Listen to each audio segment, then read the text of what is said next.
Alright guys, everyone knows that racing is supposedly a no-contact sport, but the more competitive the level of the races you join, the more you realize that there is a lot of contact here and there, sometimes minimal contact, sometimes a lot of contact that will be penalized, and so on. This video is a completely honest discussion about how dirty you actually have to be if you want to win at the highest competitive levels in real racing and in sim racing. Obviously, there's rules. If you hit someone and push them off track, you are going to be penalized. But many times you get hits and the other guy does not get a penalty, and then you feel like all this is unfair and there's nothing you can do. So even though there are some boundaries preventing the sport to be a total mess, you still have to stand up for yourself and learn the rules of racing to be at the very limit of them, at the gray zone. You have to learn how to be dirty and get away with it, because you will find very dirty drivers everywhere you go. The more competitive the level, the more likely the drivers are going to really push that gray zone. Some of them are going to be penalized, some are not. And you have to learn how to stay in that gray zone for as long as possible to defend yourself from these dirty drivers and to get better results. Back in 2022, I created an online course called the Motor Racing Checklist. And that course was only about driving faster, 50 lessons about the most precise ways to find the top perfect lap. And then I realized that I had created 7,000 extremely fast drivers that actually did not know how to race, and many of them were qualifying on pole and getting a really bad race because they didn't know how to defend their positions, how to fight side by side, how to defend aggressively, and they were just being punted off and pushed off all the time without knowing how to defend themselves. So because of that, I created the Racecraft Checklist, which is a course only on side-by-side battles, but they still did not have the confidence to actually apply those things while racing, and the final solution for that was to create the Almeida Racing Academy, a membership that has its own championship, the Almeida Racing League, but also events that are designed for you to race hard even when you crash. We created events called pit parties, essentially open practice session where everyone drives together, finds a partner, and then starts racing hard. No penalties, no problems, no hard feelings. Everyone there knows that you're supposed to race hard and even crash, push other drivers off track, try to defend as hard as you can, just so everyone could learn how to drive super aggressively and finally how to polish that aggressiveness to stay in the gray zone. So in these pit party events, everyone drives super aggressively, and then in the Almeida Racing League, which is a championship with points and penalties and stewards, everyone race respectfully, but at the same time, the quality of hard racing increased a lot. So in one of the weekly workshops that we host in the Almeida Racing Academy, one of our expert coaches, Brian Lockwood, hosted a workshop on specifically how to drive as close as possible to the gray zone and even how to push other drivers off track while minimizing your chances of penalty. You see, this might sound a little bit weird. Am I teaching my students to drive dirty? Well, if they don't learn that, the naturally dirty drivers will eat them alive. And this is the reason we wanted to teach the dynamics of contact racing, just so you can understand what happens in that situation, and then you gain the power of adjusting that aggressiveness level depending on who you're racing with. So here's what we learned in this workshop. Today we're going to understand how to protect ourselves from aggressive drivers. We're going to practice controlling our car through car contact, and we're going to develop some prediction skills around how dangerous a car contact is for ourselves and for the other guy. You know, the only thing we can really trust another driver to do is what they think is best for them. And the optimal way to go through a corner side by side, of course, is both drivers optimize their car around a line that leaves just enough room for the other driver. Say I'm the driver on the inside, and I start to realize I can force this guy on my outside off the track without really losing very much myself. Couldn't we say that the optimal move for the car on the inside is to shove their opponent off track? Well, sure, but you'll get a penalty for that every time you try. Okay, well, that solves that problem. But there's a little more to it. What if I accidentally miss my braking point just a little bit, or turn in just a little bit too late, understeer a little bit at the apex? I might not even get a penalty for that, and I can really make that corner difficult for you. Something we haven't discussed, and it seems like it's time to, is the fact that true optimal is side by side, each driver gives the other racing room. That is how you're going to get through the corner the fastest. But things start changing a little bit once I start getting a little bit dirty to get an advantage, right? There will always be a gray area in the rules of racing. Say I'm making a dive to the inside. How far up do I need to be at what point before I have a right to this room? Well, that's really dynamic and situational. There will always be a gray area with rules. Because of that gray area, there will always be ways we can intentionally have rule infractions that don't get penalized. We can get away with stuff. Does that mean that optimal means driving as dirty as the stewards permit? This I want to hear from you guys. If anybody wants to answer in the chat. I agree with that, Matt. I agree with both things you said. People will take advantage of this. My opinion is the same. No one should ever intentionally have any contact at all. But take out should or shouldn't, and let's just think about what works and what doesn't. Yes, in any given situation, if I can gain an advantage on the inside by just moving to the side a little bit and putting you offline and making you have to slow down to stay on track, yeah, it's better for me to do that. It's going to get me a better result, unless our opponent fights back. If our opponent fights back, well, I sure don't want that being done to me. That's going to totally screw over my race. You're racing these guys over and over, right? Josh, say you do that to me because, let's say I haven't practiced 1 week. You're like, this Brian guy's really slowing me down. I can totally get away with pushing him a little bit through turn 1. He's going to have to lift. I'm going to win the spot. Well, I'm going to see you next race or the race after. I'm going to remember you did that, right? Now, some people may not change their driving around you, and those guys, from a perspective without morals or respect, yeah, it's totally better to just push them out of the way every time. It's gonna be better for us, but everybody will remember. We'll get a little more into that. What we're gonna practice today is getting comfortable with contact and understanding the result of different types of contact so that we have more control over these situations. If we're somebody that might accidentally make an over-aggressive move and cause some contact because of that, we'll have a better understanding, oh, this is actually really dangerous if we make contact in this way, or we're gonna be fine. If you only make over-aggressive moves where you're both gonna be fine, that's great. That's a driving style. Is it optimal? I would say no, but that's your choice to make. What I'm hoping for here is everybody gets something a little more optimized here, whether that's as the aggressor, as the defender, as the guy discouraging the aggressor. Like, hey, you can't do this, otherwise I'll start doing the same thing to you, and you don't want that. We're gonna have more control over these situations. We're gonna come down against it in the ARA. Outside of the ARA though, it is 100% your choice if you want to make being a little dirty part of your driving style. I'm not gonna recommend it, certainly. I don't think it's optimal, but I'm not gonna stop you. If that's you, what we're gonna learn is how to be that little bit dirty without ever putting your race at risk. For anybody who struggles with dirty drivers behind them, vice versa, right? Doesn't it give you more power if you know how a contact is going to end up, if you can fight back? It is my opinion that the optimal racing style is one where we can do this, but we don't unless we have a good reason to.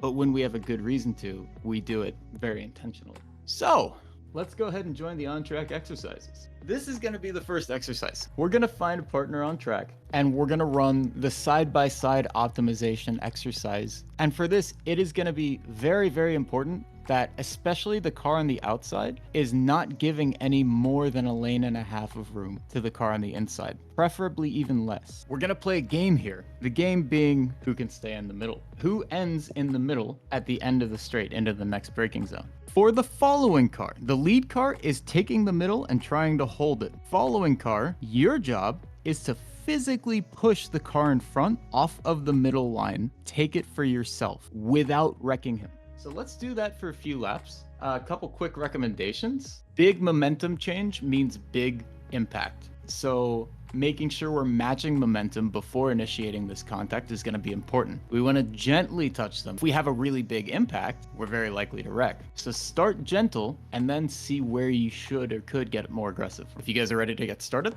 let's get out on track.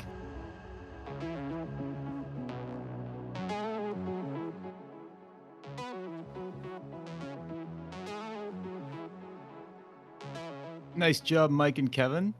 Mike, great job initiating that contact gently and not wrecking. Nice job, Nathan, as well. Even though the two of you wrecked, you did a great job initiating that contact. Just note that it was a gentle contact and you still spun him on you. I wonder why.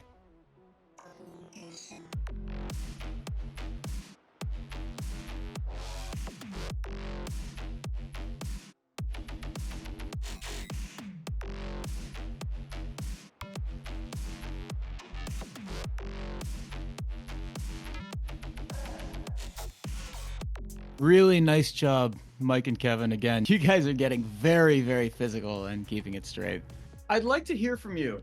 With this exercise, what are you noticing about these contacts? So yeah, I noticed it's way easier than I was expecting to change somebody's momentum in a straight. Well, not really in a straight, but through the kink bit of the straight. When you're both traveling to the inside and you're just forcing the car to the right, it just immediately forces their momentum to change all the way to the right. If you're going straight, it's pretty even, right?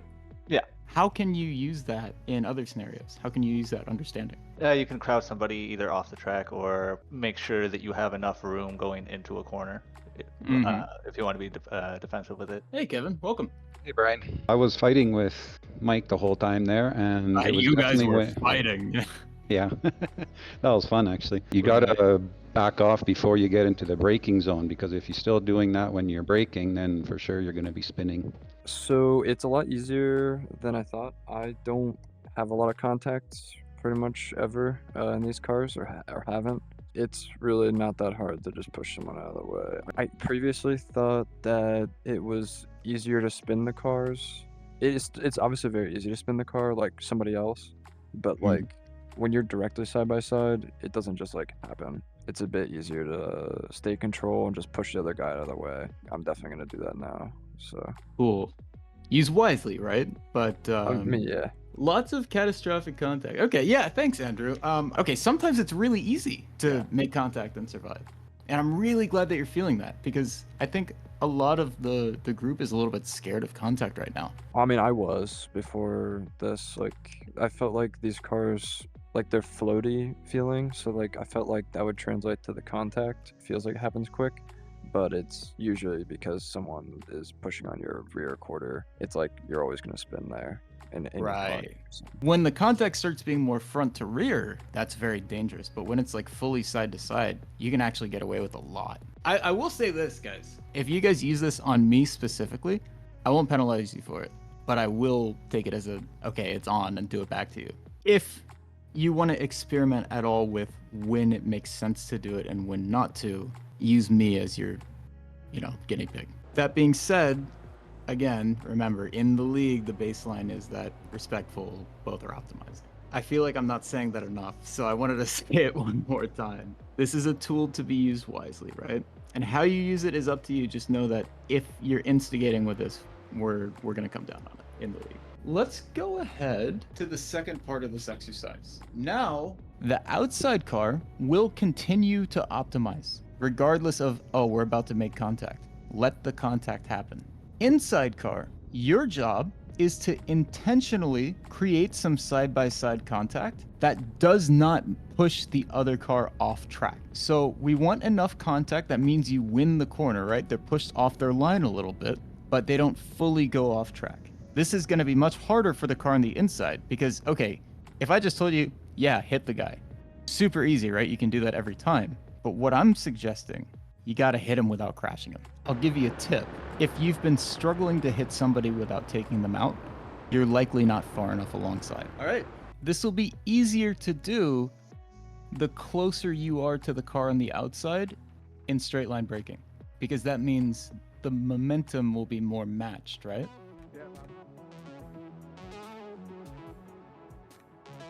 Yeah, nice one there, Thomas.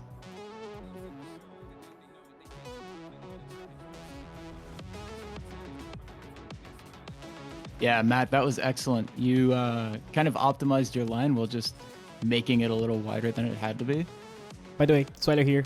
Just notice that even though they're trying to have some minimal contact, in the end when the contact actually doesn't happen, look at how beautiful the side-by-side fight looks.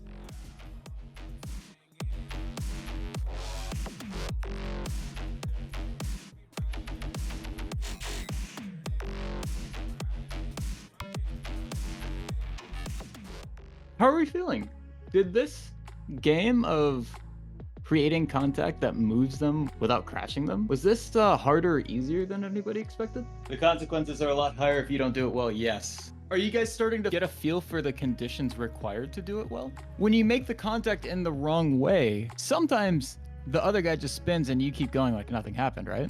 But sometimes the other guy just spins into you and slows you down, right? Sometimes you spin yourself out on contact. Yes, that happens too. So risking this contact, if we do it wrong, it's a pretty big risk for our own race, right? Even if we're the aggressor. I'd like to show you guys one example. A really well executed, like this is exactly the style of contact that if we see this 3 times, we know you're doing it on purpose. But this is playing the gray zone very, very well. Check out how optimized Matt is on a different line.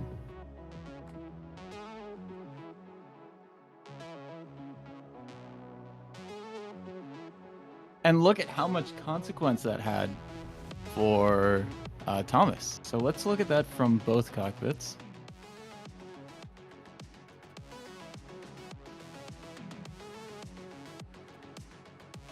And let's see what that looked like from Matt's perspective.